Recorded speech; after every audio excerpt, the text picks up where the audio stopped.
राजस्थान की कुर्सी पर कौन बैठेगा, इस पर संशय बना हुआ है, क्योंकि गहलोत और पायलट के बीच जंग छिड़ी हुई है। गहलोत पायलट और उनके समर्थकों को घेरने का कोई मौका नहीं छोड़ रहे हैं और इसी बीच बीजेपी नेता के एक बयान ने भी पायलट की मुश्किलें बढ़ा दी हैं, जिसके बाद दावा किया जा रहा है कि अब उनका भी पत्ता कट सकता है। आखिर क्या है मामला, देखिए रिपोर्ट।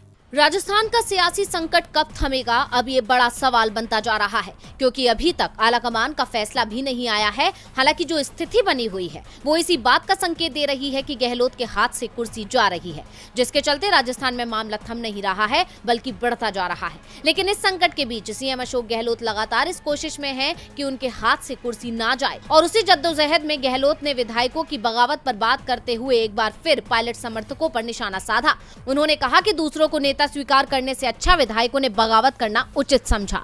सभी जानते हैं कि कुछ नेता भाजपा विधायक के साथ बैठे थे, भाजपा सरकार गिराने की कोशिश कर रही थी। भाजपा के साथ बैठने वाले हमें स्वीकार नहीं है। इसके साथ ही उन्होंने कहा कि आखिर 102 विधायक नाराज क्यों हो गए और आखिर इस्तीफा देने की नौबत क्यों आई, इस पर रिसर्च होना चाहिए।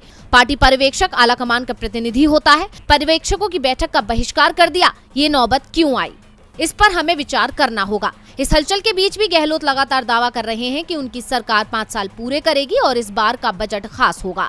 इसके अलावा गहलोत ने एक बार फिर सचिन पायलट पर गंभीर आरोप लगाया था और गहलोत के आरोप में कई हद तक सच्चाई है, क्योंकि अभी हाल ही में बीजेपी नेता ने ऐसा बयान दिया जिसने पायलट को शक के घेरे में खड़ा कर दिया। दरअसल पूर्व मंत्री कालीचरण सराफ ने कहा कि भाजपा वेट एंड वॉच की स्थिति में है। उन्होंने कहा कि कोई कांग्रेस सरकार को गिराने में मदद करता है तो उसका सहयोग करेंगे। हम पैनी नजर रखे हुए हैं कि उनका अगला कदम क्या होगा। उन्होंने सचिन पायलट को नसीहत देते हुए कहा कि अगर घर बैठे लक्ष्मी आए तो उसे ठुकराना नहीं चाहिए। भाजपा नेता के ये बयान अब पायलट के लिए भी मुसीबत बन सकते हैं। ऐसे में क्या अब कोई तीसरा ही संभालेगा राजस्थान की कमान?